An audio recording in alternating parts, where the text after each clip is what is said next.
Hello hello hello hello hello मेरे बच्चे, कैसे हैं आप? Hope you all are doing great at your home.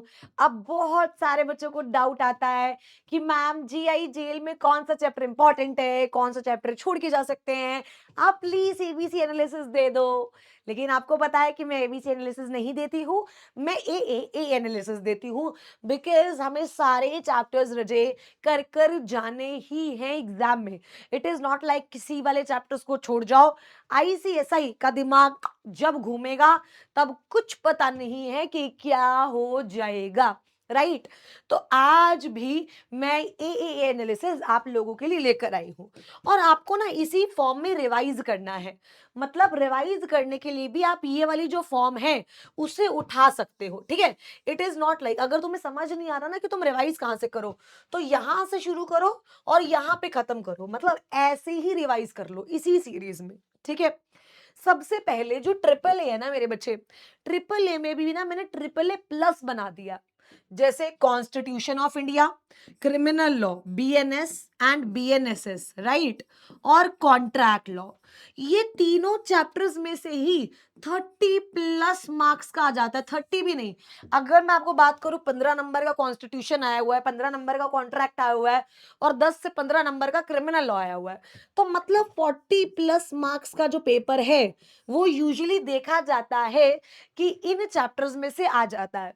क्योंकि क्रिमिनल लॉज नए भी आए हैं, तो इसीलिए 15 से 20 नंबर का जो आपका पेपर है वो क्रिमिनल लॉज में से बन सकता है। तो इन तीनों चैप्टर्स पर अपनी कमांड ना एकदम बढ़िया बनाना। अब बच्चों का डाउट आता है, मैम कॉन्स्टिट्यूशन हो जाएगा कोई दिक्कत नहीं है, क्रिमिनल लॉ हो जाएगा कोई दिक्कत नहीं है, बट कॉन्ट्रैक्ट इतना वास्ट है। तो मेरे बच्चे देखो, कॉन्ट्रैक्ट में बहुत सारे टॉपिक्स हैं एंड टॉपिक्स आपस में इंटर रिलेटेड भी नहीं है।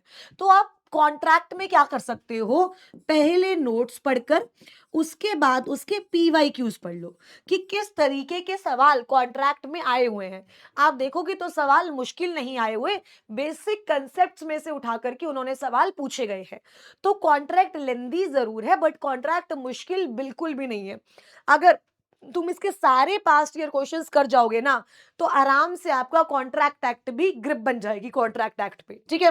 तो देखो, constitution of India, criminal law और कॉन्ट्रैक्ट, ये ए प्लस है। मतलब इनको आप आज ही से रिवाइज करना शुरू करो। और अगर आपको रिवाइज करने पे कहीं ज्यादा टाइम लगाना है तो इन चैप्टर्स में लगाना है। मैं खुद बोल रही हूँ, बाकी सारे चैप्टर्स को रिवाइज करने में हमें ज्यादा टाइम नहीं लगाना है।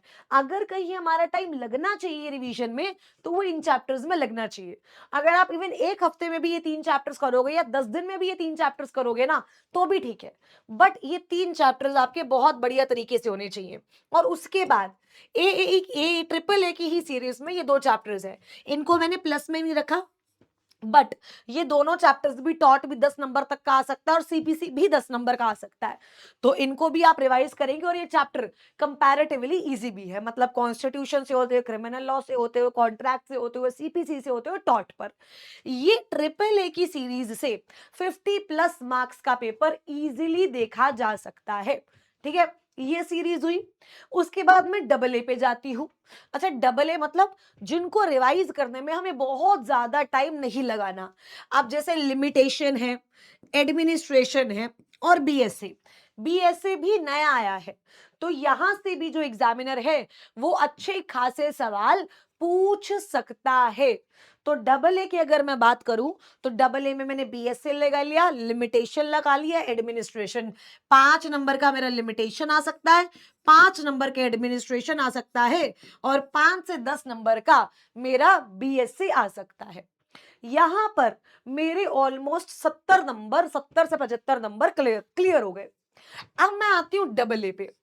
डबल ए पे, सॉरी नॉर्मल ए पे, मतलब जिसको आपको लास्ट में रिवाइज करना है। देखो, जैसे आरटीआई है, आरटीआई बहुत सिंपल है, बहुत सिंपल। इजिली तुम्हारे 5 नंबर यहां से बन सकते हैं। इंटरप्रिटेशन ऑफ स्टैट्यूट्स का 1 शॉट अवेलेबल है, इजिली 5 नंबर यहां से भी तुम्हारे बन सकते हैं। मतलब ये दोनों चैप्टर बहुत इजी है। आप आईटी एक्ट में भी देखो, तो आईटी एक्ट के भी जो आपको मैराथन में करवाया है, जो नोट्स में है, वो मोर देन इनफ है। बहुत इजीली 5 मार्क्स यहां से बन जाएंगे। ठीक है। सोर्सेज ऑफ लॉ भी इजी है मैम, हमें इसमें ना वो याद नहीं होते कि किसने क्या बोला है। अगर तुम उस पार्ट को लाइटली भी ले लोगे तो भी चलेगा। सोर्सेज ऑफ लॉ में मेरे को दो पार्ट्स होते हैं, ठीक है। एक तो आता है मेरे बच्चे थ्योरीज ऑफ लॉ, एक आता है सोर्सेज ऑफ लॉ। तो अगर बाई चांस तुम थ्योरी को ऊपर ऊपर से पढ़ के भी चले जाओ और सोर्सेज को अच्छे से कर जाओ तो भी चलेगा, बिकॉज थ्योरीज को याद करने के लिए हमें बहुत ज्यादा एफर्ट्स करने पड़ेंगे और इस टाइम पे वो नहीं है कि ठीक है हमने एक बार चार्ट से रिवाइज कर लिया, उसके बाद हमें मोटा मोटा आइडिया हो गया, वी कैन राइट इट, ठीक है। अब उसके बाद आता है आर्बिट्रेशन। मैम आर्बिट्रेशन भी एक बहुत बड़ा चैप्टर है, एग्जैक्टली बड़ा चैप्टर है, बट यूजुअली देखा जाता है कि आर्बिट्रेशन में से बेसिक सवाल आते हैं, बहुत ज्यादा सवाल नहीं आते। बेसिक सवाल मतलब आर्बिट्रेशन की अपॉइंटमेंट किस ग्राउंड पर चैलेंज हो सकती है, आर्बिट्रेशन अवार्ड कब इन्फोर्स होगा, फॉरेन आर्बिट्रेशन अवार्ड कब इन्फोर्स होगा, types of mediation, interim measures, मतलब सवाल बेसिक आते हैं। तो आर्बिट्रेशन में भी मुझे यही अप्रोच रखनी है कि मैं नोट्स करूं और पीवाईक्यू करूं। जो चैप्टर आपको लगता है ना ये चैप्टर बहुत बड़ा है, उस चैप्टर को एकदम मतलब दिल तक उतारने का जो राज है ना वो उसके पीवाईक्यूज ही होते हैं। बिकॉज पीवाईक्यूज में क्या होता है, हम सवाल पढ़ करके जवाब पढ़ते हैं तो वो जवाब कहीं ना कहीं हमारे दिल में रह जाता है।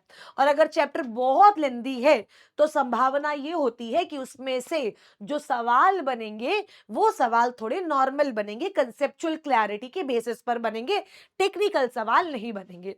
तो अगर तुम इस अकॉर्डिंग जीआई जेल में पढ़ते हो ना मेरे बच्चे, तो इजीली इजीली इजीली आप 80 प्लस स्कोर कर सकते हो। Yes you heard me right, 80 plus. अब ma'am negotiable instrument, negotiable instrument रह गया। नेगोशिएबल इंस्ट्रूमेंट भी मेरे बच्चे मैं डालती हूं डबल ए वाले सेक्शन में। नेगोशिएबल इंस्ट्रूमेंट में भी आपको सेम करना है पास्ट ईयर क्वेश्चंस, यस और नो। तो मेरा पूरा जो जीआईजीएल का ट्रिपल ए एनालिसिस है वो इस तरीके से है। You can take a picture and then revise accordingly कि कौन कौन सा कब कब करना है। जो ए में है इसका मतलब ये नहीं है कि चैप्टर इंपॉर्टेंट नहीं है, इसका मतलब ये है कि हमें इसको रिवीजन में बहुत टाइम नहीं देना। क्लियर है? आई होप आपको जीआईजीएल की ए एनालिसिस समझ आई हो। एंड कोई भी दिक्कत हो you can always always always reach out to me मेरे बच्चे। All the very very very best. Thank you so much. I love you all. Thank you so